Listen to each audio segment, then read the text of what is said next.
Thank you. I Jengbiriba Bior Kudimu Paiki Sataki Takat Pondok Sari Bishampur District Manung Sana Laiba Nambon Ireng Bamana Hai but Jagadu the Onam Kendragi Jagat Chingba Jagadu the Ima Amagi Manakala Queen Mategi Kabok Haitare Kabok Simato Karamna Sai Adu Kabokse Kadai Vogona Popadagina Sibo Sangbara Kamaito Bono Kaboki Mandar Eva Hiram Mayam Jingda Imaga Kara Wari Sanogi Tanjado I Logzage I Ahan Maktada Imabu Tagat Pondokari Kai Kunachari Imabu Kuramjari the Ima Irengam Karajaga Obideno Ima Gilam the Imagi Chahi Han the Sikatan Han Haptan Habina Vima. I saw Han Maktada for Chigi and Biriba video see and Biriba Singo Han Maktada and so Tagatsari. I Irengam Awang Mamang like I the Hidden. I Isari Sahi Yankaya Mangasure.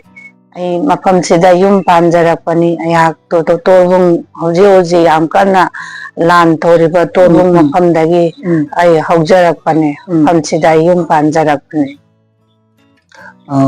Makatana Laksaning the Ima Kabokse Akoigi Kangai Sajida. Kabokse Kadai Vogyong Sangi or Kaboksina Kana Bazing Haitare Koima. Kaboksi Kari Gidamontale Ramino, Duga Kaboksi Muchalak Haitare Sum Sahi Jama Mali Muchal Age. Si Muchal Agina Kaimano, you know, have a domotora, Ponta Han Bagian Ima, have a Habinova. Mase Kabokse Mutle Ibadiade, Mutpadi Late, Mutpusu Mutloy,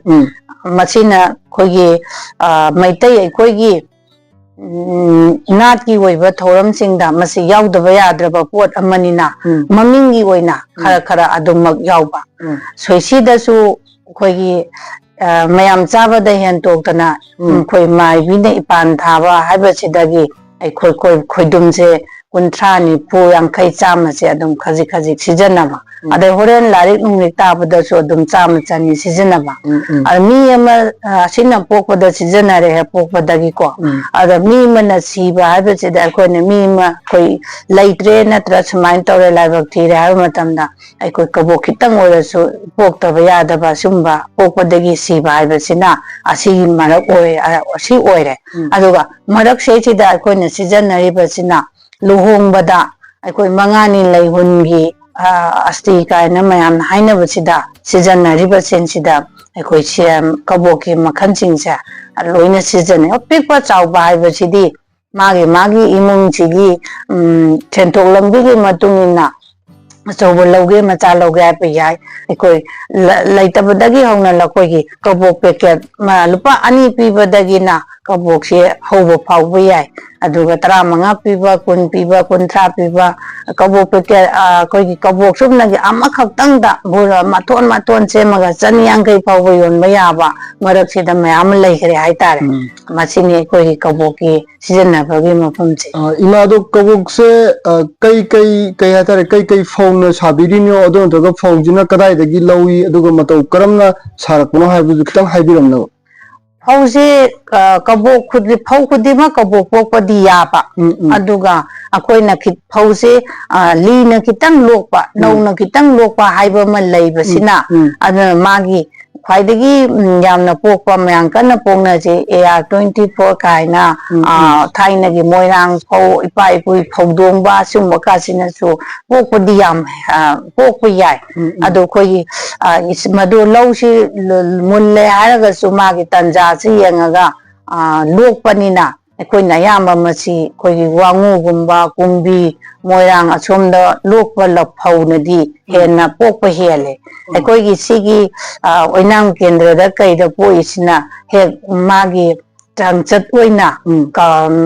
Panjay the Jason, Michina Kaina Jaya to Magi Munbukitan Waki Persina, Koi Popa Yaragasu, or Tokitan Wat Paitare. Ma Pokumentam, the Mari Rom, the Yam, Sat Paitare. I don't mind it all. Ima Hujipogda Imagi Jida Mi Kaya Suminari Aduga Kaboksi Sabada Kogi no Modojiki Pashagi Matong Altani Adum Zum Kaka Puga Wagi Kamana Toy Kaboksi Adum Shendong Labra to come into the Kitan Conjunct. Shendong Yamna Laiba suba yaba sinfam amani haijaningi kabok saba haibase maramdi khusu khulai su yamna paisa ting chang daba wa mache amana adum ilaga khabai semba yaba khang amaga na yam laina tanba yaba potfi leiba pot lamani hainingi aruga ai khaktana saba sina ꯑꯩꯈꯣꯏꯒꯤ ꯃꯌꯥꯝꯅ ꯑꯩꯕꯨ ꯅꯨꯡꯁꯤꯕꯤꯕ ꯑꯃꯗꯤ ꯀꯕꯣꯛꯄꯨ ꯗꯔꯀꯥꯔ ꯑꯣꯏꯕꯒꯤꯗꯃꯛꯇ ꯂꯧꯕ ꯂꯥꯛꯄꯤꯔꯤꯕꯁꯤꯡꯁꯤꯒꯤ ꯄꯣꯠꯁꯦ ꯄꯤꯕ ꯉꯝꯗꯕꯅ ꯑꯩꯅ ꯍꯧꯖꯤꯛꯁꯦ ꯃꯈꯣꯏ ꯃꯔꯤꯒ ꯑꯩꯒ ꯊꯕꯛ ꯁꯨꯃꯤꯟꯅꯔꯤ ꯃꯈꯣꯏ ꯃꯔꯤꯒꯤ ꯇꯣꯂꯣꯞ ꯍꯥꯏꯒꯗ꯭ꯔꯥ ꯃꯈꯣꯏꯒꯤ ꯈꯨꯠꯁꯨꯃꯟꯁꯦ ꯑꯁꯤꯁꯤꯗꯤ ꯑꯩꯅ ꯊꯥꯒꯤ ꯑꯣꯏꯅ ꯁꯥꯗ꯭ꯔꯦ ꯅꯣꯡꯃꯒꯤ ꯑꯣꯏꯅ ꯁꯥꯏ ꯃꯔꯝꯗꯤ ꯊꯕꯛ ꯁꯨꯔꯤꯕ ꯏꯆꯥ ꯏꯅꯥꯎꯁꯤꯡꯁꯤꯅ ꯑꯩꯈꯣꯏꯗꯤ ꯊꯥ ꯉꯥꯏꯕ ꯉꯝꯗꯦ ꯍꯞꯇꯥꯗ ꯑꯣꯏꯅ ꯑꯗꯨꯝ ꯄꯤꯕꯤꯌꯣꯅ ꯍꯞꯇꯥ ꯑꯃꯗ ꯄꯤ ꯃꯈꯣꯏꯒꯤ ꯃꯃꯜꯁꯤ ꯈꯨꯜꯂꯪꯗ ꯃꯇꯝ ꯃꯇꯝꯒꯤ ꯍꯥꯏꯕꯗꯨꯅꯤ ꯑꯍꯥꯟꯕꯗ ꯑꯩꯅ ꯀꯕꯣꯛ ꯍꯦꯛ ꯁꯥꯕ ꯃꯇꯝꯗ ꯃꯣꯏꯕꯨ ꯑꯩꯅ ꯇ꯭ꯔꯦꯅꯤꯡ ꯄꯤꯔꯒ ꯁꯥꯔꯛꯄ ꯃꯇꯝꯗꯗꯤ 150ꯗꯒꯤ ꯍꯧꯔꯛꯏ ꯍꯧꯖꯤꯛꯇꯤ ꯃꯈꯣꯏꯒꯤ ꯇꯣꯂꯣꯞꯁꯦ ꯋꯥꯡꯈ꯭ꯔꯦ ꯑꯗꯣ ꯃꯣꯏꯅ ꯍꯥꯏ ꯍꯧꯖꯤꯛ ꯑꯩ ꯍꯦꯟꯅ ꯊꯕꯛ ꯁꯨꯕ ꯃꯤꯁꯤꯡꯁꯦ ꯁꯨꯍꯟꯅꯤꯡꯉꯤ ꯃꯔꯝꯗꯤ ꯂꯩꯀꯥꯏꯁꯤꯗ ꯂꯩꯃꯤꯟꯅꯔꯤꯕ ꯏꯆꯥꯁꯤꯡ ꯏꯅꯥꯎꯁꯤꯡꯅ ꯑꯩꯕꯨꯁꯨ ꯂꯧꯁꯟꯕꯤꯔꯣ ꯀꯕꯣꯛ ꯁꯥꯍꯟꯕ ꯌꯥꯎꯍꯟꯕꯤꯌꯨ ꯍꯥꯏꯅ ꯍꯥꯏ ꯑꯗꯨꯕꯨ ꯑꯩꯒꯤ ꯂꯩꯔꯤꯕ ꯌꯣꯟꯕ ꯉꯝꯕꯒꯤ ꯆꯥꯡꯁꯦ ꯄꯪꯍꯦꯟꯗ ꯂꯧꯁꯜꯂꯨꯔꯒꯁꯨ ꯃꯣꯏꯒꯤ ꯇꯣꯂꯣꯞ ꯄꯤꯕꯗ ꯑꯩꯅ ꯋꯥꯔꯛꯀꯗꯕꯅꯤꯅ ꯃꯗꯨ ꯑꯩꯅ ꯉꯥꯏꯈꯣ ꯑꯩꯒꯤ ꯊꯕꯛꯁꯦ ꯍꯦꯟꯅ ꯆꯥꯎꯊꯣꯛꯈꯤꯒꯦ ꯍꯥꯏꯔꯀꯥꯟꯗꯨꯗ ꯃꯣꯏꯕꯨ ꯑꯩꯅ ꯇꯧꯗ꯭ꯔꯤ ꯑꯗꯨꯒ ꯁꯨꯔꯤꯕ ꯃꯈꯣꯏ ꯃꯔꯤꯒꯤ ꯅꯨꯡꯉꯥꯏꯕꯒꯤ ꯄꯥꯎꯗꯤ ꯑꯃꯇꯪ ꯇꯝꯖꯒꯦ ꯃꯣꯏꯅ ꯍꯥꯏꯕꯗ ꯍꯥꯟꯅꯗꯤ ꯑꯩꯈꯣꯏꯒꯤ ꯂꯧ ꯎꯕ ꯃꯇꯝ ꯋꯥꯠꯂꯤꯉꯩ ꯊꯥ 5-6 ꯋꯥꯠꯂꯤꯉꯩ ꯃꯇꯝꯗ ꯂꯧꯔꯤꯡ ꯁꯦꯜ ꯂꯧꯁꯟꯕ ꯑꯗꯨꯒ ꯑꯩꯈꯣꯏꯒꯤ ꯃꯥꯏꯀ꯭ꯔꯣ ꯐꯥꯏꯅꯥꯟꯁꯀꯤ ꯄꯩꯁꯥꯁꯦ ꯍꯞꯇꯥ ꯍꯨꯟꯕꯤꯗꯅ ꯌꯥꯝꯅ ꯆꯠꯅꯕ ꯂꯧꯅꯕ ꯃꯇꯝꯁꯦ ꯑꯁꯤꯁꯤꯗ ꯑꯩꯈꯣꯏꯅ ꯃꯣꯏꯁꯦ ꯍꯧꯖꯤꯛ ꯂꯧꯗ꯭ꯔꯦ ꯁꯦꯟ ꯃꯆꯥꯒꯤ ꯃꯤꯡ ꯆꯜꯂꯒꯁꯨ ꯑꯩꯉꯣꯟꯗ ꯁꯨꯃꯥꯏꯅ ꯇꯧꯗꯅ ꯏꯆꯦ ꯑꯩ ꯃꯤꯡ ꯆꯟꯗꯣꯔꯦ ꯏꯆꯥꯒꯤ 2,200ꯗ 3ꯗ ꯍꯥꯟꯅ ꯄꯤꯕꯤꯌꯨꯕ ꯍꯥꯏꯔ ꯀꯥꯟꯁꯤꯗ ꯑꯩꯅ ꯑꯗꯨꯝ ꯃꯁꯤ ꯃꯣꯏꯒꯤꯁꯨ ꯄꯤꯗꯧ ꯂꯩꯔꯕꯅꯦꯅ ꯑꯩꯅ ꯉꯝꯅꯕ ꯄꯤꯕꯗꯒꯤ ꯃꯈꯣꯏ ꯃꯥꯏꯀ꯭ꯔꯣ ꯐꯥꯏꯅꯥꯟꯁ ꯑꯩꯈꯣꯏ ꯃꯣꯏ ꯈꯔ ꯂꯥꯞꯊꯣꯛꯈ꯭ꯔꯦ ꯑꯁꯨꯝ ꯃꯣꯏꯅ ꯁꯨꯖꯕꯒꯤ ꯅꯨꯡꯉꯥꯏꯖꯕꯅꯤ ꯃꯣꯏꯅ ꯁꯨꯕꯒꯤꯁꯨ ꯑꯩꯅ ꯌꯣꯟꯕ ꯉꯝꯕꯅꯤ ꯍꯥꯏꯅ ꯑꯩꯅ ꯍꯥꯏꯅꯤꯡꯉꯤ 이마나 하이비리제 ꯌꯥꯝ ꯅꯨꯡꯁꯤꯖꯕ ꯍꯥꯏꯇꯥꯔꯦ ꯍꯥꯏꯗꯤ ꯊꯕꯛ ꯂꯩꯔꯝꯗꯕꯗꯨꯁꯨ ꯊꯕꯛ ꯄꯤꯔꯦ ꯑꯗꯨꯒ ꯏꯃꯨꯡꯒꯤ ꯀꯩ ꯍꯥꯏꯇꯥꯔꯦ ꯅꯣꯡꯃꯗ ꯆꯪꯗꯕ ꯌꯥꯗꯕ ꯄꯣꯠꯆꯪꯁꯤꯡꯗꯨꯁꯨ ꯑꯗꯨꯝ ꯈꯔ ꯃꯈꯩꯗꯤ ꯃꯦꯟꯅꯕ ꯉꯝꯃꯦꯅ ꯍꯥꯏꯕꯅꯤ ꯏꯃꯥꯒꯤ ꯃꯈꯥꯗ ꯊꯕꯛ ꯇꯧꯃꯤꯟꯅꯔꯤꯕ ꯀꯩꯅꯣ ꯏꯝꯄ꯭ꯂꯣꯌꯤ ꯍꯥꯏꯖ ꯇꯥꯔꯦ ꯑꯩꯈꯣꯏ ꯃꯈꯣꯏꯁꯤꯡꯁꯦ ꯌꯥꯝ ꯐꯖꯕ ꯃꯑꯣꯡꯗ ꯇꯧꯍꯟꯕꯤꯕꯒꯤꯗꯃꯛꯇ ꯏꯃꯥꯕꯨꯁꯨ ꯊꯥꯒꯠꯄ ꯐꯣꯡꯗꯣꯛꯆꯔꯤ ꯑꯗꯨꯒ ꯏꯃꯥ ꯅꯆꯥꯅ ꯉꯁꯤ ꯂꯥꯛꯆꯅꯤꯡꯕ ꯄꯣꯏꯟꯁꯦ ꯑꯩꯒꯤ ꯑꯦꯛꯁꯄꯤꯔꯤꯌꯦꯟꯁꯇ ꯈꯤꯇꯪ ꯍꯥꯏꯖꯒꯦꯀꯣ ꯍꯥꯏꯗꯤ ꯑꯩꯒꯤ ꯄꯨꯟꯁꯤꯗ ꯑꯉꯥꯡ ꯑꯣꯏꯔꯤꯉꯩ ꯃꯇꯝꯗ ꯏꯃꯥꯅ ꯀꯕꯣꯛ ꯂꯩꯔꯒ ꯆꯥꯕꯒꯤ ꯀꯩꯊꯦꯜ ꯍꯜꯂꯛꯄꯗ ꯏꯃꯥꯅ ꯀꯕꯣꯛ ꯂꯩꯔꯛꯀꯅꯤ ꯍꯥꯏꯕꯒꯤ ꯁꯤꯒꯤ ꯌꯥꯝ ꯅꯨꯡꯉꯥꯏꯖꯕ ꯀꯤꯛ ꯑꯃꯈꯛ ꯐꯪꯖꯈꯤꯕ ꯑꯗꯣ ꯉꯁꯤꯗꯤ ꯁꯤꯒꯤ ꯄꯣꯠꯁꯦ ꯃꯥꯡꯈ꯭ꯔꯦ ꯍꯥꯏꯗꯤ ꯄ꯭ꯂꯥꯁꯇꯤꯛꯀꯤ ꯑꯥꯏꯇꯦꯝꯒꯤ ꯄꯣꯠ ꯃꯌꯥꯝꯁꯤꯡꯁꯤꯅ ꯑꯉꯥꯡꯁꯤꯡꯁꯤꯗ ꯍꯥꯏꯗꯤ ꯃꯆꯤꯗꯤ ꯑꯝꯇ ꯑꯣꯏꯗꯕ ꯍꯥꯏꯗꯤ ꯃꯆꯤ ꯑꯣꯏꯗꯕ ꯄꯣꯠꯇꯤ ꯑꯣꯏꯒꯗꯣꯏꯅꯤ ꯄ꯭ꯂꯥꯁꯇꯤꯛꯀꯤ ꯑꯥꯏꯇꯦꯝ ꯃꯄꯥꯟ ꯂꯝꯗꯒꯤ ꯄꯨꯊꯣꯔꯛꯄ ꯄꯣꯠꯁꯤꯡꯁꯦ ꯑꯩꯈꯣꯏꯒꯤ ꯇ꯭ꯔꯦꯗꯤꯁꯟ ꯑꯦꯟ ꯀꯜꯆꯔꯗ ꯄꯨꯟꯅ ꯂꯥꯛꯃꯤꯟꯅꯈ꯭ꯔꯕ ꯑꯩꯈꯣꯏ ꯀꯕꯣꯛ ꯍꯥꯏꯔꯤꯕ ꯑꯆꯥ ꯑꯊꯛꯁꯤꯗꯤ ꯉꯁꯤ ꯑꯉꯥꯡꯁꯤꯡꯗ ꯆꯥꯕ ꯐꯪꯗꯕꯒꯤ ꯅꯨꯡꯉꯥꯏꯇꯕ ꯐꯤꯂꯤꯡ ꯑꯃꯈꯛꯇꯤ ꯎꯖꯩꯌꯦꯕꯀꯣ ꯑꯗ ꯏꯃꯥ ꯁꯤꯅ ꯀꯃꯥꯏꯅ ꯇꯧꯔꯒ ꯇꯧꯔꯛꯏꯅꯣ ꯑꯗꯨ ꯅꯠꯇ꯭ꯔꯒꯅ ꯁꯤꯁꯦ ꯃꯥꯏꯌꯣꯟ ꯑꯃꯨꯛ ꯆꯨꯝꯅ ꯂꯥꯛꯄ ꯌꯥꯕꯒꯤ ꯆꯥꯟꯁꯁꯤ ꯀꯩ ꯂꯩ ꯍꯥꯏꯕꯗꯨꯁꯨ ꯈꯤꯇꯪ ꯈꯪꯖꯅꯤꯡꯉꯤ ꯆꯨꯝꯃꯛꯀꯅꯤ ꯃꯁꯦ ꯃꯇꯦꯛ ꯈꯔ ꯀꯥꯎꯔꯨꯔꯁꯨ ꯂꯝꯕꯤ ꯂꯝꯃꯥꯡꯅꯔꯨꯔꯁꯨ ꯑꯩꯒꯤ ꯌꯨꯝ ꯌꯧꯔꯝꯗꯥꯏꯗꯒꯤ ꯑꯩ ꯂꯝꯕꯤ ꯁꯣꯏꯗꯅ ꯆꯨꯝꯃꯛꯀꯅꯤ ꯃꯁꯦ ꯑꯩꯈꯣꯏꯒꯤ ꯏꯄꯣꯠꯁꯦ ꯑꯩꯈꯣꯏꯒꯤ ꯐꯤ ꯈꯪꯗꯦꯀꯣ ꯍꯧꯖꯤꯛꯁꯨ ꯃꯩꯇꯩ ꯐꯤ ꯑꯌꯥꯝꯕ ꯂꯣꯏꯅ ꯏꯌꯣꯡꯗ ꯁꯦꯠꯅꯕꯒꯤ ꯍꯩꯅꯕꯤꯁꯦ ꯂꯩꯅꯔꯛꯄꯁꯤ ꯐꯤ ꯁꯥꯕꯁꯤꯡꯁꯤꯒꯤ ꯏꯟꯇꯔꯦꯁ ꯑꯃꯅꯤꯀꯣ ꯑꯗꯣ ꯑꯁꯨꯃꯥꯏꯅ ꯑꯩꯈꯣꯏꯒꯤ ꯄꯤꯛꯁꯜꯂꯨꯔꯕ ꯇꯣꯛꯈꯤꯕꯗꯤ ꯅꯠꯇꯦꯀꯣ ꯀꯕꯣꯛ ꯁꯨꯡꯇꯣꯛ ꯇꯣꯛꯇꯕꯅꯤ ꯊꯧꯗꯣꯛ ꯋꯥꯊꯣꯛꯇ ꯄꯤꯛꯁꯜꯂꯨꯔꯕꯁꯦ ꯆꯥꯎꯊꯣꯔꯛꯈꯤꯅꯤ ꯍꯥꯏꯕꯒꯤ ꯑꯁꯥ ꯑꯃ ꯑꯗꯨꯝ ꯂꯩꯅꯔꯛꯀꯅꯤ ꯃꯌꯥꯝꯁꯨ ꯑꯗꯨꯝ ꯂꯣꯏꯅ ꯀꯕꯣꯛ ꯁꯥꯕꯤꯌꯨ ꯉꯁꯤ ꯀꯩꯅꯣꯗ ꯑꯩꯈꯣꯏꯅ ꯃꯐꯝꯗ ꯁꯥꯔꯝꯗꯕ ꯃꯌꯥꯝ ꯑꯃꯁꯨ ꯑꯗꯨꯝ ꯁꯥꯔꯛꯈ꯭ꯔꯕꯅꯤ ꯏꯟꯗꯁꯇ꯭ꯔꯤꯅ ꯑꯩꯈꯣꯏꯁꯦ ꯃꯥꯁꯇꯔ ꯇ꯭ꯔꯦꯟ ꯑꯣꯏꯅ ꯆꯠꯄꯤꯌꯨ ꯀꯕꯣꯛ ꯁꯥꯕꯁꯦ ꯇꯝꯕꯤꯌꯨ ꯀꯥꯏꯅ ꯃꯐꯝ 4-5ꯗꯁꯨ ꯑꯩꯈꯣꯏ ꯑꯗꯨꯝ ꯆꯠꯂꯒ ꯇꯥꯛꯄꯤꯔꯨꯔꯦ ꯃꯣꯏꯅꯁꯨ ꯁꯥꯒꯅꯤ ꯍꯥꯏꯕꯒꯤ ꯑꯁꯥ ꯃꯣꯏꯅ ꯇ꯭ꯔꯦꯅꯤꯡ ꯇꯧꯐꯝꯗ ꯃꯤ 40, 50, 60 ꯂꯩꯔꯝꯕ ꯄꯨꯡꯗꯣꯡꯕꯝꯗꯤ 50 ꯐꯥꯎ ꯂꯩꯔꯝꯃꯤꯀꯣ ꯑꯗꯨꯃꯥꯏꯅ ꯇꯧꯗꯅ ꯃꯣꯏꯁꯨ ꯑꯗꯨꯝ ꯍꯩꯍꯧꯔꯦ ꯍꯥꯏꯇꯥꯔꯦ ꯑꯗꯨꯒ ꯁꯤꯒꯤ ꯀꯕꯣꯛꯁꯤꯗꯤ ꯆꯥꯕꯗꯁꯨ ꯌꯥꯝꯅ ꯀꯥꯟꯅꯕ ꯑꯍꯜ ꯑꯣꯏꯔꯕꯁꯤꯡꯅ ꯑꯊꯨꯝꯕ ꯄꯤꯖꯅꯤꯡꯗ꯭ꯔꯕ ꯕꯤꯁꯀꯨꯠꯇꯗꯤ ꯑꯊꯨꯝꯕꯒꯤ ꯆꯥꯡ ꯃꯁꯂꯥꯒꯤ ꯆꯥꯡꯁꯦ ꯌꯥꯝ ꯌꯥꯎꯕꯅꯤꯅ ꯁꯤꯒꯤ ꯏꯆꯝ ꯆꯝꯕ ꯏꯐꯥ ꯐꯥꯕ ꯀꯕꯣꯛꯁꯤ ꯑꯩꯈꯣꯏꯒꯤ ꯁꯤꯒꯤ ꯆꯥꯛꯍꯧꯀꯥꯁꯦ ꯆꯥꯕ ꯑꯗꯩ ꯁꯤꯒꯨꯝꯕ ꯑꯐꯥꯕꯁꯤꯅ ꯑꯍꯟꯁꯤꯡꯁꯤꯅ ꯅꯣꯡꯃꯩ ꯇꯥꯕꯗꯒꯤꯅ ꯅꯣꯡꯉꯥꯟꯕ ꯉꯥꯏꯕꯗ ꯌꯥꯝꯅ ꯋꯥꯔꯕ ꯑꯍꯟꯁꯤꯡꯅ ꯃꯁꯤ ꯈꯖꯤꯛ ꯈꯖꯤꯛ ꯆꯥꯔꯒ ꯂꯩꯕꯗ ꯆꯥꯛ ꯆꯥꯕ ꯌꯥꯗ꯭ꯔꯕ ꯃꯤꯗꯨꯁꯨ ꯑꯗꯨꯝ ꯀꯥꯟꯅꯒꯅꯤ ꯑꯩꯈꯣꯏꯒꯤ ꯏꯅꯝꯃ ꯑꯃꯅ ꯍꯥꯏ ꯕꯦꯝꯃ ꯅꯪꯒꯤ ꯀꯕꯣꯛꯇꯣ ꯂꯨꯄꯥ 10ꯗ ꯄꯤꯌꯨꯅꯦ ꯀꯩꯒꯤꯅꯣ ꯑꯅ ꯇꯨꯝꯕ ꯁꯨꯡꯌꯥ ꯌꯥꯗꯦ ꯅꯪ ꯀꯕꯣꯛꯁꯦ ꯆꯥꯔꯒ ꯏꯁꯤꯡ ꯈꯔ ꯊꯛꯄꯗꯒꯤ ꯇꯨꯝꯃꯤꯅꯦ ꯍꯥꯏꯕ ꯑꯗꯒꯤꯗꯤ ꯑꯩꯅ ꯌꯥꯝ ꯅꯨꯡꯉꯥꯏꯖꯕ ꯑꯃꯅ ꯀꯕꯣꯛ ꯌꯣꯟꯕꯒꯤ ꯃꯇꯥꯡꯁꯤꯗꯀꯣ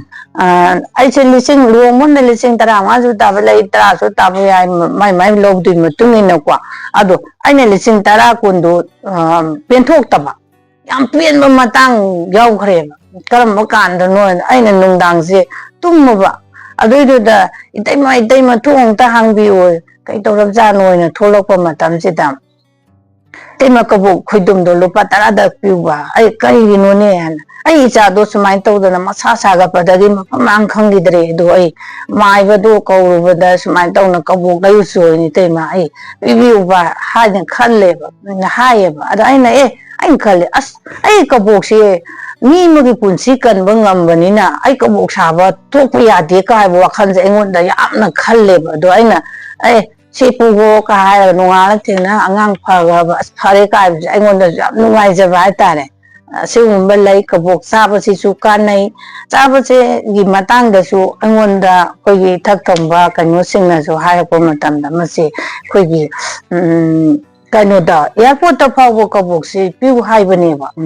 एयरपोर्ट मोना दिल्ली टू बोम्बाई टू कलकत्ता का पाए चाक चारक्तब अंकल चीफ महूट सिंबा यारक्तबदा चाक से चखूम चादे चिकन चाकी फंगप कबोक से चारगदी कलकनी तैमा सुमाय तौदना फ्लाइट चाक याम नुंसिरकी नुपी अंगांग निंगसंगपदा चाक नुंसिरई कबोक से सुमाय तौब यारोइद्रा कायना हायबा अदुबु मदु इंटरनेशनल लाइसेंस निना आइना तानबदो से लेतबदगी हाइतारे नमददना अदु फाउदी तौद्रे हौजी हौजी प्रजा मयांगी सेवा होइना अदुम रोंजरी हाइतारे इमा हुजि पोगजे फरे लमता जु जोखलेको अखोय गिदी मैतै गिदी फरे लमता आइगदी लोंग केदोंग बजे याम तंजा अमखंग ने सिगी मतमदा ममांगी सहीदा अदगिदे हंदकी लाकदब सहीदा हाइतारे ममांग सहीदना कमायना प्रॉफिट लैगी अदुगा हंदकी प्लान कई कई लैदिगे हाबदु खितंग खंगजनी ममांग चाहिददिने चाहिद होलरोइसि यामना सांगना होलन था अमदा ममांगी थादा नुमि कुनगा मंगानिदा लुपा 3,600 दितानखि प्रॉफिट होइना सेंदोंगोइना अदुबो अदुदगी प्रॉफिट तु खक्तनी अदुदै मोय लेबर चार्ज कासु खर खाइदोगा दादा था अमदा 9,000 मयादे आई सोइदना फंगेना आइना खले याम कन्ना पीबा अदुबो कोई मैतैगिददी आइगिसे कैनो लै कई हाइदोन सीजन हाइगदा वाक्सिंग थासिमा लुहोंद्रेको मसी आइगे कनो सेमा योनबा वालेको अदुगा कोइगी थवानगुम्बा लांगबनगुम्बा सी अनीसिना अमु आइगिदि कनोसे पोसे कोइगी मंगानी लेहुनगुम्बा थुसीगुम्बा नतना लुहोंबगिदि मसी सुटी थाय अदु आइना याम वाबा मतम सिना कमाइन तौगेरा सेन तुंगी मतंग सिना वाइ सिना कमाइन तौ अखोइगी पांजी कुथि एंगबसिनाने लुहोंग नुमिसे पुन पुन पीबा अदुदा आइगी सिदा मोय मरी पियोने नुमि खक्तदा भाइदि लुहोंग मानबनिना हाइजबो मानबनिना नुमिसे पिनदोइनेबा असेसिदा आइना लुपा 10,000 दंग लौता दे 9,000 पैरगा थमकपा ताबा सुमबसिदा आई चेनगी प्रॉब्लम जे खतंग लैरे अदु नत्रगदी का हेना खितंग ना अदुम चलाइबा याबनिना मसे सुबा याबा सिनफमनिना हाइनि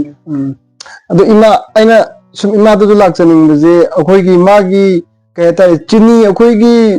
ऑरेंज मचू हाइतारे को अहानबगी ऑरेंज मचू जे कदाइदगी लौबी अदुगा मसी कयाम जाम हापा जाय कबोक की थुमुक अमदा चुही कयाम चंगदगे हाबदु खितंग हाइबिनबो इमा कबोक से अखोइगिना मसे गुड़ से अखोइ अहानबददी कनो सोमदा लान हाइगद्रा ममांगददी आइचे चुही दिन यांखै लौबा चनी लौबा वांगुरोमदगी सुगुनुरोमदगी पुनपुना पूरा छुरमेबा लान मतुंगददी मोइदुदा चंगद्राबनिना असम लोमदै लाकपा स्पेशल गुड़ फा थाबा 555 थाबा सी ओइना सिजनै हौजे हौजे की ओइनादि को अदो मसे अखोइना चीनी केजी अमा मतुम 10 मुक्से हाफ तारगदी अखोइगी फौ कनो से थुमोक लाइतंग लिखाई सिजनरी से असै सिदा लाइतंग मुकी चांग से हैबा यारे अदो हैजलगा मदुना तोटपाने अदो मसे खरा थुमनबिवाबना खरा याम हापचनबा खितंग चमहनबियोन खरा मसे अदुम यादा याबा पोनेबा ओके अदुदी मा आइना उला सनी म अखोइ पैकेजिंग ओइगा पोसिंग हाइजा तारे हाइदि मखोइ जिंजे मागी एक्सपायरी डेट अम खतंगी लाई कदुनेबा एक्सपायरी जिना क्याम गइबो थारोमदो ओइरक्तोइरा तो नत्रगा नमित मसिंग ओइदोरा हाइदि ngasi पैकेजिंग तौग्रे अदगी निमित सिबोगी अखोइ गिजे सिबोगी तंजाजे चाहौबो जाई का हाबगी मागी डेट ऑफ फिक्स हाइजे तारे को सिना क्वा कमाइन तौइ हादि मा खतंग हाइबिनबो मुझे आइगी द लैरिसे कोगी पैकेट ओइद्रिबा फाबसे जुई तुमद्रिङैददि सही अमा थमसु कैसु माउन्दा काइबा लैते अदुगा जुई तुमगबा मतुंगददि अको मो कनोना ओजासिंगना मोइना ता फुड की हाइतारे फुड सेफ्टी की मीसिंगना पीबसे कोइदा 15 डे पी आइगी चे सिदसु 15 बिफोर थारिसे निमित 15 नि हाइबे वानी को अदु आइगी कबोकसे निमित 15 नि दि सुंजौ जौदबा माले अदुम सत्खिबना हानगिबा ngसागी लुपा 10 पीबा 33 पीबसे पैकेट तौब होनरिङैदा ngasi तौबसिना होरे नुंदां वाइरम लाकपा अदुगा खोइना हौजिक ngasi मक सारिबा कबोक असि से ngarang moi order तौबिरे को अदु आई ngasi 150 सारानी हयेंग जे मा लौरनी हयेंग मथंगी अस्ति द मा लो यंथोकरनी अदु रगदि सि कबोगेदि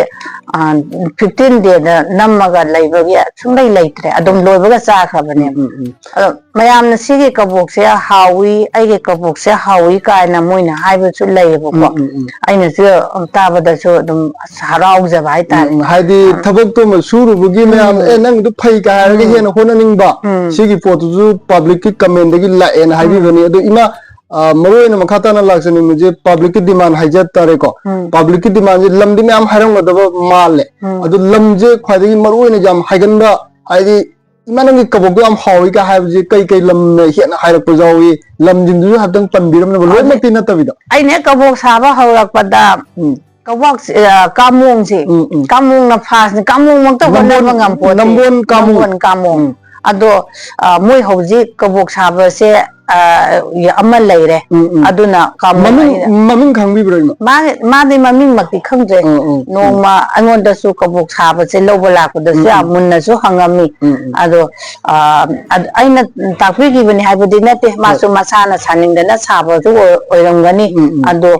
मांगी कबोक साबदु लैत्रिङैदा कामोंदा याम फजना फर्स्ट आरामी सेकेंड लैपोकपमने कामोंगी बो हाइरादि आइना मोइदा कय हाइदोइनो मोइ खुदोंग चाबाइगदा लुपा 7,500 गा दुम ताथोकपिनि बाइ अमनु हाइजदना छातिन लौरमी मोइसे अदो हौजे हौजिक मक्तादि लैमा पोकपम नम्बोन लै पोकपम ना पासाना लौरि हाइता हाइदि मोइ खुन्दु जम सौबनि याम जु सांगबो जगा अंख ओइबनि याम चावै मोइ लै पोकपम से अदो अतैदि अदुम खुलममदगी मंगा तरा अदुम नोमदा लुओंगिबा मयाम से छोरोक चलिबा मयाम से सोइना सुबनतगी आइना लोइना पीबदी आइबे पोक ngakta चारमबसु ओयमोय अदो अनि महमुन तसु जोरमदो माल अदा येंगमदगी लामलामना चलुरगसु आई ना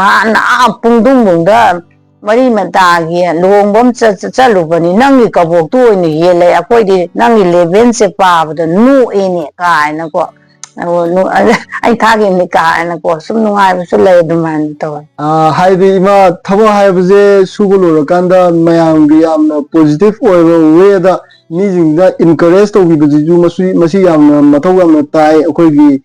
काय तारे चटनारोंदा सिगी पोसे इपा इपो हक्ता तो याम चटनारमने जिक्से मांगजल इसे याम नुवाइजदे पॉजिटिव वे रोमना चमिनजी इच एंड एवरी थबो खुदिमक हाइजत तारे को ima tasena aina makhata na mung lak chaning baje khoi nambon irengba mahai tiba jaga jida kabok sa baji ima khak oidera kana kamaina tobi eruga matamamda irengbam je chu yam ju thai na hai jaga chu dugi ipa ipugi liklam jinguna ngasi chu dugi chuhi onthokpagi adugi poching dugi kitang khak maram ohelaga ngasi adum kabok sabi culture je laigira adun tra kamain tawina hadu kitang khangjaning mase aina lakpase aise so marfuga nipan da irengbamda mawoina laksakibani matamduda koigi irengbam awang lakai gi puki chawmayada ini amakhak sarami mana sabasidi akoigi sumaina longbagi astigi order da nate मादी चुमनगी खोइदुम खरा लकाई Chigi लौ यैबदा सिजनबा अदैगी मा चामा मा चनी मगी पोसे माना सारमबदी आई थिंगना होवेबको अदुगी मतुंगददी मासु हलवबनिना लैखिदरे आइसु लाखपगसु आई कबोक सागिदी आई अतो अतोप सिनफम मयाम सुरबा मतमदा इसागी अनाबा operation हाइतारे operation अमा तौकी अदु इसा नुपा अंगांग आई अहुमनी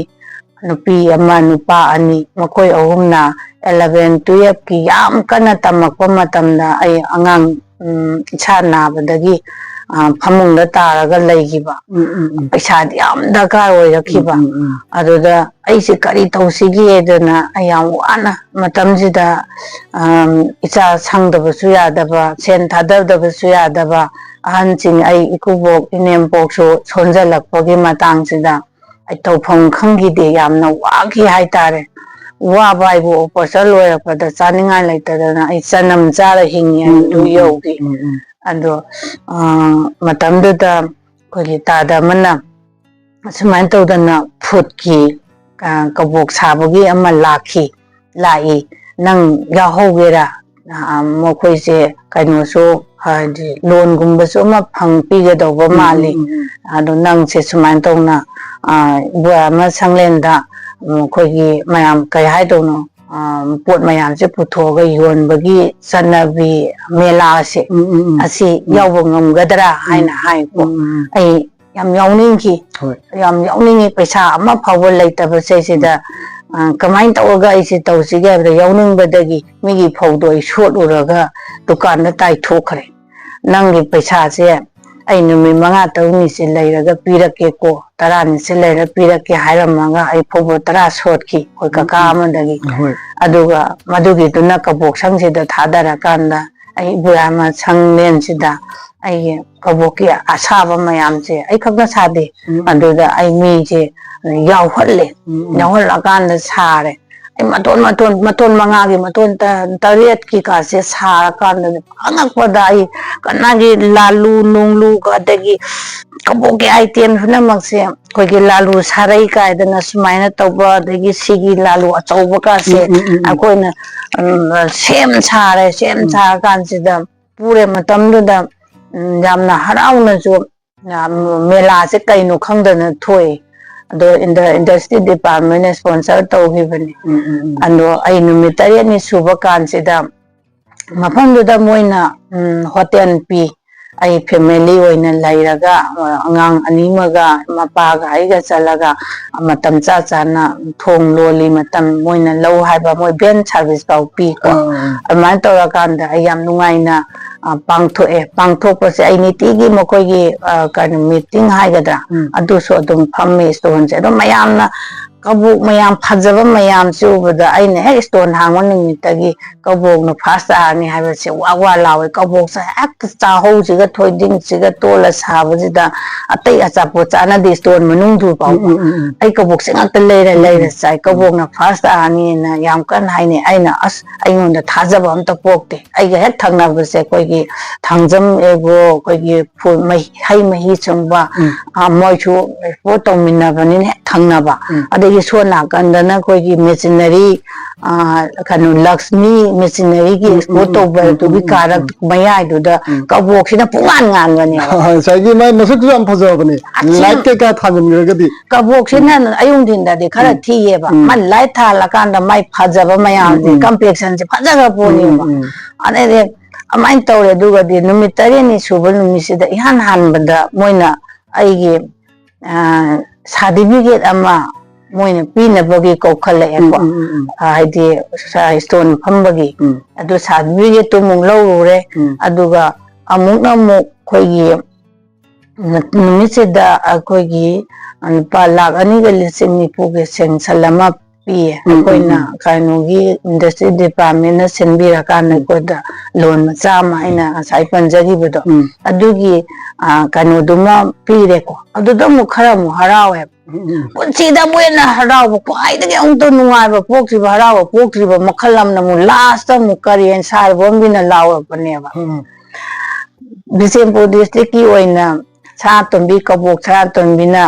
ꯑꯩꯈꯣꯏꯒꯤ ꯇ꯭ꯔꯦꯗꯤꯁꯅꯦꯜ ꯃꯔꯥꯡ ꯀꯥꯏꯅ ꯄꯨꯊꯣꯛꯄ ꯗꯤꯖꯥꯏꯅꯦꯁꯟ ꯐꯖꯕꯒꯤ ꯗꯤꯁꯤꯄ꯭ꯂꯤꯟ ꯕꯦꯁ ꯑꯣꯐ ꯗꯤꯁꯤꯄ꯭ꯂꯤꯟꯒ ꯇ꯭ꯔꯦꯠ ꯑꯍꯨꯝꯃꯛꯁꯤꯗ ꯃꯥꯅ ꯐꯥꯔꯁ ꯇꯥꯔꯦꯅ ꯂꯥꯎꯊꯣꯔꯒ ꯃꯥꯅ ꯄ꯭ꯔꯥꯏꯖ ꯑꯃ ꯄꯤꯕꯁꯤꯗ ꯍꯔꯥꯎꯃꯟꯈꯤꯗꯅ ꯏꯁꯥꯁꯦ ꯄꯨꯟꯁꯤꯗ ꯑꯃꯨꯛꯇ ꯅꯨꯡꯉꯥꯏꯕ ꯍꯔꯥꯎꯗꯕ ꯑꯃ ꯍꯔꯥꯎꯔꯛꯄꯗꯒꯤ ꯑꯩꯁꯦ ꯁꯥꯔꯇꯤꯐꯤꯀꯦꯠꯇꯣ ꯂꯧꯔꯨꯔꯦ ꯑꯗꯨꯀꯥꯟꯗ ꯑꯩꯒꯤ ꯁ꯭ꯇꯣꯟꯁꯦ ꯆꯪꯉꯀꯥꯟꯁꯤꯗ ꯉꯁꯥꯏꯒꯤ ꯃꯇꯝꯗꯨꯗ ꯆꯥꯍꯧꯒ ꯊꯣꯏꯗꯤꯡꯒ ꯇꯣꯜꯂꯒ ꯄꯦꯀꯦꯠ ꯑꯃꯗ 30 ꯌꯣꯟꯕ 10 ꯌꯣꯟꯕꯁꯦ ꯑꯩꯅ 10 ꯑꯍꯨꯝ ꯇꯧꯅꯦ ꯂꯥꯎꯊꯣꯛꯄꯅꯦ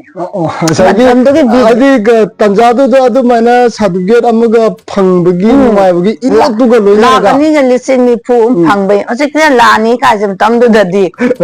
2013ꯗꯅꯦꯕ 13-14ꯒꯤ ꯑꯦꯛꯁꯄꯣꯔꯠꯇꯅꯦꯕ ꯑꯗꯨꯃꯥꯏꯅ ꯇꯧꯕꯗꯨꯗ ꯑꯗꯨꯒꯤ ꯄꯩꯁꯥꯗꯨꯃꯅꯦ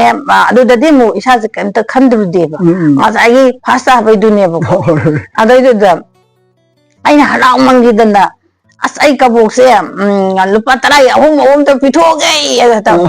ꯐꯣꯇꯣ ꯂꯧꯔꯝꯃꯗꯤ ꯃꯁꯦ ꯆꯤꯟ ꯊꯤ ꯍꯥꯏꯅꯦꯕꯀꯣ ꯐꯣꯇꯣꯗꯨ ꯎꯅꯦꯕ ꯍꯠꯇ ꯋꯥꯅ ꯑꯣꯟꯁꯤꯜꯂꯀꯥꯟꯗ ꯑꯩꯒꯤ ꯁ꯭ꯇꯣꯟꯁꯦ ꯀ꯭ꯌꯨꯗ ꯂꯩꯈ꯭ꯔꯕ ꯃꯃꯥꯡꯁꯦ ꯀꯕꯣꯛ ꯂꯩꯅꯕꯒꯤ ꯑꯗ ꯑꯩꯈꯣꯏꯒꯤ ꯀꯩꯅꯧꯗꯒꯤ ꯏꯆꯟꯅꯨꯄꯤ ꯑꯃ ꯀꯩꯅꯧꯗ ꯂꯩꯌꯦꯕ ꯃꯥꯒ ꯀꯕꯣꯛ ꯁꯥꯃꯤꯟꯅꯕ ꯂꯥꯛꯄ ꯁꯨꯟꯗꯔꯤꯅ ꯑꯉꯥꯡ ꯃꯧ ꯅꯍꯥ ꯑꯃ ꯌꯥꯎꯋꯦ ꯃꯥꯁꯤꯅ ꯑꯩ ꯏꯆꯥꯅꯨꯄꯤꯁꯤꯅꯦ ꯏꯆꯥꯅꯨꯄꯥ ꯑꯇꯣꯝꯕꯁꯤꯃꯅꯦ ꯑꯩ ꯅꯨꯄꯥꯅꯦ ꯑꯗꯩ ꯀꯕꯣꯛ ꯃꯣꯏ ꯑꯍꯨꯝꯅ ꯄꯩꯁꯥ ꯂꯧꯁꯟꯕ ꯄꯩꯁꯥ ꯍꯟꯕ ꯑꯗꯒꯤ ꯀꯕꯣꯛ ꯁꯥꯕꯤ ꯃꯣꯏ 4-5ꯁꯤꯁꯨ ꯃꯦꯂꯥ ꯂꯣꯏꯕ ꯅꯨꯃꯤꯠꯅꯦꯅ ꯃꯣꯏꯁꯨ ꯍꯔꯥꯎ ꯂꯥꯛꯄꯩ ꯀꯕꯣꯛ ꯇꯝꯕꯁꯦ ꯃꯣꯏ 4-5ꯅ ꯇꯝꯕꯗ ꯉꯝꯃꯛꯇ꯭ꯔꯕ ꯍꯥꯏꯇꯥꯔꯦ ꯑꯗ ꯁꯨꯟꯗꯔꯤꯁꯤꯅ ꯏꯅꯝꯃ ꯉꯝꯃꯣꯏ ꯑꯩꯈꯣꯏ ꯀꯕꯣꯛ ꯄꯤꯕ ꯅꯪ ꯀꯕꯣꯛꯁꯦ ꯍꯣꯡꯃꯟꯗꯅ ꯑꯩꯈꯣꯏ ꯁꯤꯕ ꯇꯥꯔꯦ ꯀꯕꯣꯛ ꯑꯝꯇ ꯁꯥꯔꯔꯣꯏ ꯍꯥꯏꯔꯦꯕ ꯑꯩ ꯑꯗꯨ ꯒ꯭ꯌꯥꯟ ꯇꯥꯔꯛꯑꯦꯕ ꯑꯣ ꯑꯩꯅ ꯇꯧꯔꯤꯁꯦ ꯃꯣꯏ ꯁꯥꯎꯔꯕꯣꯔꯦ ꯉꯁꯥꯏꯒꯤ ꯃꯥꯏꯗ ꯄꯥꯛꯄꯗ ꯍꯦꯟꯖꯜꯂꯛꯄꯗꯨꯅ ꯑꯩ ꯈꯜꯂꯛꯑꯦꯕ ꯑꯣ ꯑꯩꯁꯦ ꯅꯣꯛꯇꯤ ꯅꯣꯏ ꯑꯩꯁꯦ ꯌꯥꯝ ꯁꯥꯎꯒꯟꯗꯦ ꯁꯥꯎꯕꯁꯨ ꯍꯩꯇꯦꯕꯀꯣ ꯑꯗꯣ ꯑꯗꯨꯃꯥꯏꯅ ꯇꯧꯔꯀꯥꯟꯗ ꯑꯩꯅ ꯈꯟꯊꯔꯦ ꯑꯣ ꯑꯩꯅ ꯇꯧꯔꯤꯁꯦ ꯃꯣꯏ ꯀꯩꯅꯣꯗꯣ ꯈꯤꯇꯪ ꯌꯥꯝꯃꯟꯗꯅ ꯄꯦꯟꯗ꯭ꯔꯕꯣꯔꯦ ꯍꯥꯏꯔꯒ ꯑꯩꯁꯦ ꯅꯣꯛꯑꯦ ꯑꯗꯣ ꯃꯥꯅ ꯀꯕꯣꯛꯁꯦ ꯕꯣꯔꯥꯗ ꯑꯔꯦꯝꯕ ꯈꯖꯤꯛ ꯈꯛꯇꯣ ꯁꯠ ꯍꯥꯞꯆꯤꯟꯈ꯭ꯔꯦ ꯃꯥ ꯀꯕꯣꯛ ꯑꯗꯨꯃꯥꯏꯅ ꯇꯧꯅ ꯋꯥ ꯑꯃ ꯆꯥꯛꯂꯦꯟꯗꯁꯨ ꯌꯥꯝ ꯅꯨꯡꯉꯥꯏꯔꯛꯈꯤ ꯑꯗꯨꯒ ꯃꯊꯪꯒꯤ ꯂꯝꯕꯣꯏ ꯈꯣꯡꯅꯥꯡꯈꯣꯡꯒꯤ ꯑꯍꯥꯟꯕ ꯍꯥꯟꯅꯗꯤ ꯂꯝꯕꯣꯏ ꯈꯣꯡꯅꯥꯡꯈꯣꯡꯗ ꯇꯧꯔꯝꯗꯦꯕ ꯑꯀꯣꯟꯕ ꯏꯍꯥꯟ ꯍꯥꯟꯅ ꯃꯥꯒꯤ ꯃꯐꯝꯁꯦ ꯁꯤꯜꯂꯛꯄ ꯆꯍꯤꯗꯨꯒ ꯑꯩ ꯃꯦꯂꯥ ꯌꯥꯎꯔꯝꯃꯦꯕ ꯑꯗꯨꯗ ꯑꯗꯨꯒꯤ ꯃꯇꯨꯡꯗꯒꯤꯗꯤ ꯑꯩ ꯃꯦꯂꯥ ꯌꯥꯎꯈꯤꯗ꯭ꯔꯦ ꯀꯩꯒꯤꯅꯣꯗ ꯌꯨꯝꯗ ꯂꯥꯛꯄ ꯀꯁꯇꯃꯔꯁꯤꯅ ꯍꯦꯟꯅ ꯃꯔꯨ ꯑꯣꯏꯅ ꯑꯩꯅ ꯂꯨꯝꯅ ꯂꯧꯔꯛꯑꯦꯕ ꯃꯔꯝꯗꯤ ꯂꯨꯍꯣꯡꯕ ꯃꯣꯏꯒꯤ ꯃꯇꯝ ꯃꯥꯡꯅ ꯑꯦꯛꯁꯄꯣꯔꯠ ꯇꯧꯗ꯭ꯔꯁꯨ ꯌꯥꯔꯦꯅ ꯈꯟꯖꯜꯂꯛꯑꯦꯕ ꯀꯩꯒꯤꯅꯣꯗ ꯁꯤꯗ ꯀꯕꯣꯛ 1,000 ꯂꯨꯍꯣꯡꯕꯗ ꯂꯧꯔꯤꯁꯦ 1,100 ꯂꯧꯕꯁꯨ ꯂꯩ 1,500 ꯂꯧꯕꯁꯨ ꯂꯩꯌꯦꯕ 1,500ꯁꯦ ꯃꯤ 1,500 ꯑꯦꯛꯁꯄꯣꯔꯠ ꯇꯧꯔꯕꯅꯦꯕ ꯍꯥꯏꯗꯤ ꯑꯃꯃꯝ ꯌꯦꯟꯈꯤꯗꯣꯏꯅꯦꯕ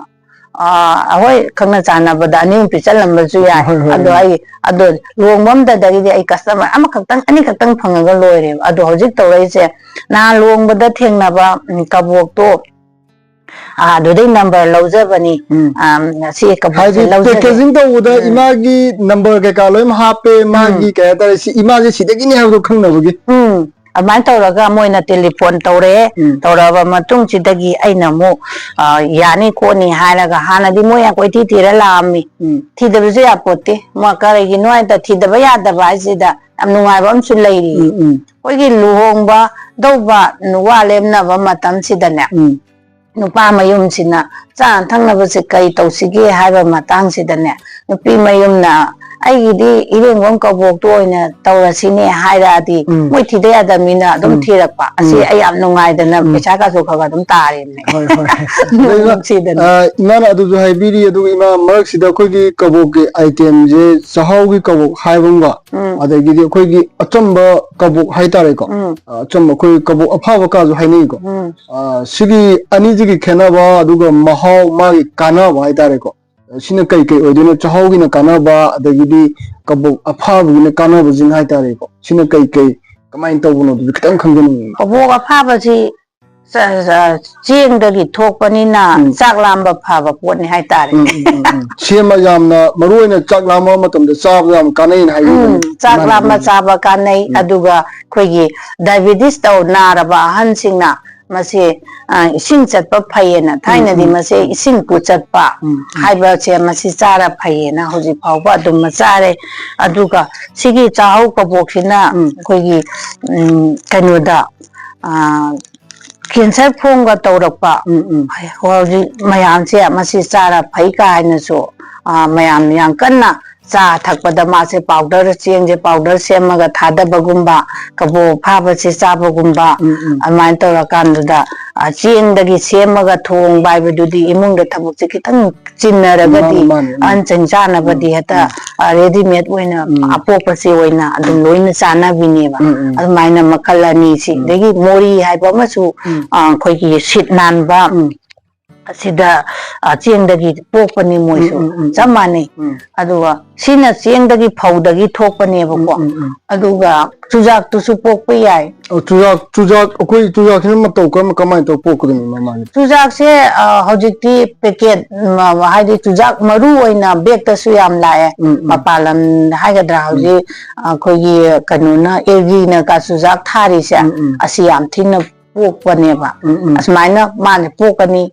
ꯆꯨꯖꯥꯛꯁꯨ ꯑꯗꯨꯝ ꯆꯥꯅꯔꯤ ꯄꯣꯛꯑꯒ ꯑꯗꯨꯒ ꯑꯩꯈꯣꯏꯒꯤ ꯆꯃꯨꯅꯁꯨ ꯄꯣꯛꯏ ꯆꯃꯨ ꯍꯥꯏꯔꯤꯁꯦ ꯊꯝꯕꯥꯜꯗꯒꯤ ꯐꯪꯕ ꯊꯝꯕꯥꯜꯅ ꯁꯥꯠꯄ ꯊꯔꯣꯅ ꯁꯥꯠꯄ ꯂꯣꯏꯈ꯭ꯔꯀꯥꯟꯗ ꯊꯝꯕꯥꯜ ꯅꯠꯇꯦ ꯊꯔꯣꯅ ꯁꯥꯠꯄ ꯂꯣꯏꯔꯒ ꯊꯦꯝꯕꯨꯡ ꯑꯣꯏꯅ ꯃꯔꯨ ꯉꯥ ꯃꯔꯨ ꯃꯥꯟꯕꯁꯦ ꯑꯁꯤꯅ ꯄꯣꯛꯄꯁꯨ ꯆꯃꯨ ꯑꯣꯏꯅ ꯂꯩ ꯑꯗꯒꯤ ꯆꯅꯥꯜ ꯍꯥꯏꯗꯅꯁꯨ ꯆꯨꯖꯥꯛ ꯃꯥꯟꯕ ꯑꯃꯁꯨ ꯂꯩ ꯃꯣꯏꯁꯤ ꯑꯗꯨꯒ ꯆꯃꯨꯁꯤꯁꯨ ꯑꯗꯨꯝ ꯍꯥꯎꯁꯨ ꯍꯥꯎꯕ ꯑꯗꯣ ꯃꯣꯏꯅ ꯀꯠꯄꯁꯤꯅ ꯃꯣꯏꯅ ꯁꯤꯖꯤꯟꯅꯐꯝꯁꯤꯅ ꯀꯗꯥꯏꯗ ꯁꯤꯖꯤꯟꯅꯒꯦ ꯀꯥꯟꯗ ꯑꯩꯈꯣꯏꯒꯤ ꯊꯥ ꯑꯃꯒꯤ ꯃꯅꯨꯡꯗ ꯑꯦꯀꯥꯗꯁꯤꯁꯦ ꯂꯥꯏꯅ ꯆꯦꯡ ꯆꯥꯛ ꯆꯥꯗꯦ ꯍꯥꯏꯕ ꯅꯨꯃꯤꯠꯁꯤꯗ ꯂꯩꯒꯤ ꯃꯍꯩꯁꯤ ꯑꯣꯏꯅ ꯀꯠꯅꯩ ꯃꯌꯥꯝꯅ ꯀꯠꯅꯕꯁꯦ ꯆꯃꯨꯁꯦ ꯑꯗꯣ ꯃꯣꯏꯁꯤꯅ ꯀꯔꯤ ꯍꯥꯏꯒꯗꯧꯅꯣ ꯏꯁꯄꯦꯁꯦꯜꯂꯤ ꯍꯥꯏꯒꯗ꯭ꯔꯥ ꯌꯥꯝ ꯀꯟꯅ ꯀꯃꯟ ꯑꯣꯏꯅꯗꯤ ꯀꯩꯅꯣ ꯁꯤꯖꯤꯟꯅꯗꯦ ꯍꯧꯖꯤꯛ ꯌꯥꯝ ꯀꯟꯅ ꯁꯤꯖꯤꯟꯅꯩꯁꯤꯗꯤ ꯑꯩꯈꯣꯏ ꯐꯧ ꯀꯕꯣꯛ ꯃꯣꯔꯤ ꯆꯥꯛꯍꯧ ꯁꯤ ꯑꯍꯨꯝꯅꯤ ꯆꯥꯛꯍꯧꯁꯤꯅ ꯑꯃꯨꯛ ꯑꯩꯈꯣꯏꯒꯤ ꯀꯕꯣꯛꯁꯤꯅ ꯑꯃꯨꯛ ꯇꯛꯈꯥꯏꯔꯀꯥꯟꯗ ꯁꯨꯃꯥꯏꯅ ꯂꯥꯂꯨ ꯁꯥꯕꯁꯦ ꯁꯤ ꯑꯩꯈꯣꯏꯒꯤ ꯂꯥꯏ ꯂꯦꯡꯕꯤꯔꯛꯄ ꯍꯥꯏꯒꯗ꯭ꯔꯥ ꯃꯉꯥꯅꯤ ꯂꯩꯕꯨꯡꯗ ꯂꯥꯛꯄꯗ ꯂꯨꯛꯃꯥꯡꯗ ꯀꯩꯗ ꯀꯠꯄꯗ ꯃꯣꯏꯁꯦ ꯁꯤꯖꯤꯟꯅꯔꯤꯕ ꯁꯨꯃꯥꯏꯅ ꯇꯧꯋꯦ ꯍꯧꯖꯤꯛ ꯏꯃꯥꯅꯁꯨ ꯍꯥꯏꯕꯤꯔꯤ ꯄꯣꯠꯁꯦ ꯂꯥꯂꯨ ꯀꯩꯀꯥꯁꯤꯡꯒꯤ ꯏꯁꯣꯔꯒꯤ ꯖꯒꯥꯗ ꯁꯤꯖꯤꯟꯅꯩ ꯃꯄꯥꯟ ꯂꯝꯒꯤ ꯄꯦꯀꯦꯖꯤꯡꯒꯤ ꯄꯣꯠꯇꯨꯅ ꯑꯩꯈꯣꯏꯒꯤ ꯏꯁꯣꯔꯒꯤꯗ ꯁꯤꯖꯤꯟꯅꯔꯨꯔꯒꯗꯤ ꯃꯔꯤꯡ ꯃꯔꯥꯡ ꯑꯃꯈꯛ ꯂꯥꯛꯀꯗꯣꯏꯅꯤ ꯑꯗꯨ ꯃꯩꯇꯩꯒꯤ ꯁꯤꯒꯤ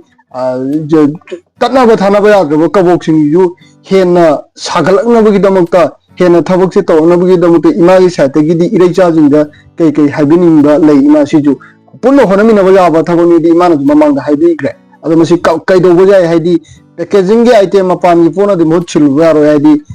ꯃꯥꯏꯕꯅ ꯀꯩꯅ ꯂꯥꯏꯌꯦꯡꯉꯛꯄ ꯑꯃ ꯇꯧꯔꯛꯄꯗꯗꯤ ꯁꯤ ꯈꯤꯇꯪ ꯈꯪꯖꯅꯤꯡꯉꯤꯅ ꯃꯄꯥꯟ ꯂꯝꯒꯤ ꯄꯣꯠꯅ ꯃꯍꯨꯠ ꯁꯤꯟꯈꯤꯕ ꯍꯥꯏꯕꯁꯦ ꯃꯄꯥꯟ ꯂꯝꯅ ꯄꯣꯠꯇꯨ ꯄꯨꯊꯣꯛꯏꯕ ꯃꯤꯗꯨꯅ ꯄꯩꯁꯥ ꯐꯪꯈꯤꯗꯣꯏꯅꯤ ꯑꯩꯈꯣꯏꯅ ꯄꯨꯊꯣꯛꯄ ꯑꯩꯈꯣꯏꯒꯤ ꯄꯣꯠ ꯁꯤꯖꯤꯟꯅꯕ ꯍꯥꯏꯕꯁꯤꯅ ꯑꯩꯈꯣꯏꯅ ꯄꯩꯁꯥꯅꯤ ꯄꯩꯁꯥꯁꯤꯕꯨ ꯃꯤꯉꯣꯟꯗ ꯄꯤꯊꯣꯛꯏꯉꯩꯒꯤ ꯑꯗꯨꯝ ꯑꯩꯈꯣꯏ ꯏꯅꯥꯛ ꯈꯨꯜꯂꯛꯈꯤꯗ꯭ꯔꯅꯦ ꯑꯩꯈꯣꯏꯗ ꯂꯥꯛꯏꯉꯩꯅꯦ ꯑꯩꯈꯣꯏ ꯏꯃꯨꯡꯗ ꯆꯪꯉꯛꯏꯉꯩꯗꯤ ꯑꯩꯈꯣꯏ ꯄꯩꯁꯥ ꯑꯣꯏꯗꯣꯏꯅꯤ ꯑꯗꯨꯃꯥꯏꯅ ꯇꯧꯗꯅ ꯃꯤ ꯈꯨꯗꯤꯡꯃꯛꯅ ꯄꯩꯁꯥ ꯇꯥꯟꯕ ꯑꯃꯁꯨꯡ ꯄꯣꯠꯁꯤꯒꯤ ꯆꯥꯕꯗꯁꯨ ꯀꯥꯟꯅꯕꯅꯤꯅ ꯃꯁꯤ ꯑꯣꯏꯅ ꯑꯗꯨꯝ ꯂꯣꯏꯅ ꯁꯤꯖꯤꯟꯅꯍꯟꯅꯤꯡꯉꯤ ꯁꯤꯖꯤꯟꯅꯕ ꯏꯁꯥꯅ ꯁꯥꯕ ꯉꯝꯗ꯭ꯔꯁꯨ ꯀꯕꯣꯛ खरा साजरीब अखोइना अदुम पीजगे हाइदी चाबदी चाबियु सिजनबदी सिजनबियु मीगी लमगी पोची सिजनरोइसी हाइबसे हाइनिंगी चागी इरमदमगी खोगी इफी सेनिंगी नुगा चाबा चिंजाक सु मीगी पोसे चाबिदबा mapalamgi packaging oire mase numit kayani namabano su khangdaba asigumba kana macharuraga kari oire kadauno su khangdaba se toga hoji hoji inat ki oiba mut pasum munandaba mase khoi pamjai ai khakta natana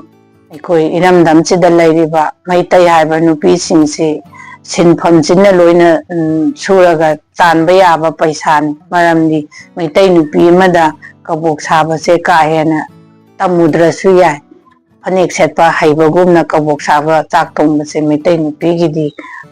pokpada ai gi da yaura bani akhoi su training chale hai marak thuna ja kanom da haije haidi confusion kitang ai ju kitang chat ke tawe haidi tamudrasu jai akhoi kabok si khang acho bonga adagi de akhoi ke hatare mai otna buji ke haiga do nei maming khangre khabai khabai hai tare ko khabai di khange du ari waro no di kai na khangge do adum wa khabai masi season nei se otna ba na kabok pong na ba paljeng andagi ama khoge khumna ba ari kabok se mayam pak thoka chai thoka di mang da na ba idana akhoi ubna ba tin adum koina semaga mai semba achini mai wana dum semba yaba pon adu imana adugi haibiri do aduda akoigi tamraju jaba akoigi kai hatare akudum tawbu yai shubu yai se yam kaina training gi kai gi yam kaina mathau ta de haibugi polom ka imana ji mamang panbi ba male bu ko asi kama kamaina tawbu no haidi xyz lama haidi kabok se saning gi apam lai de bu ko adu ta gadi ma ji matau kram starting hawgani aduga matau karam na ma ji thabak sida thawai jauna to no bi dong te imana thena bi experience kitang thambiu na akoina thengnarakpa aina thengnarakpa se ai si ikhoigi ima hoina ibok hoina kabok pokpa se pokpa ui matamduda khoigi lau suba se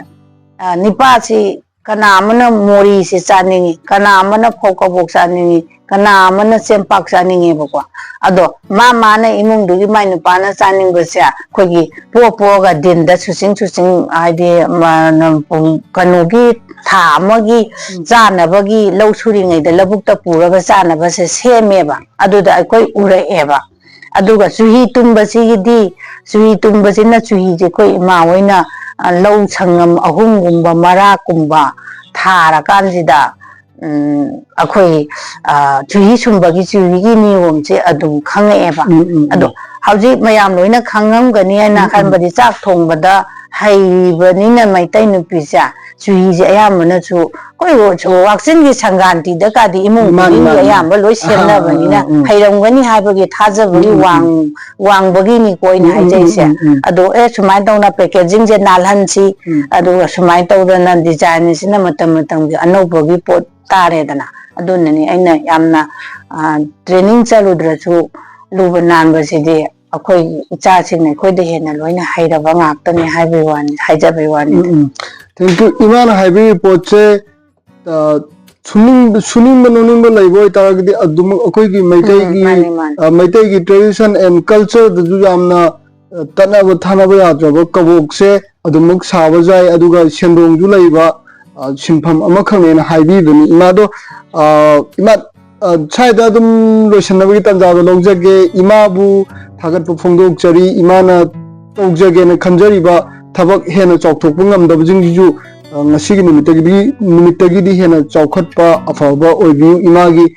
tungi punchida ana jawdaba punchi changba oibiu na haijage aduga nungsibiduna haitare beer kudimangna soiba angamba jaw krabaju iraicha ama khangni nanaw ama khangni khanna ngak piu na aigi chaitagi ikokno na nungsiraba beer sing da haijari thank you so much ai khuding pu thagat pu phongdok chari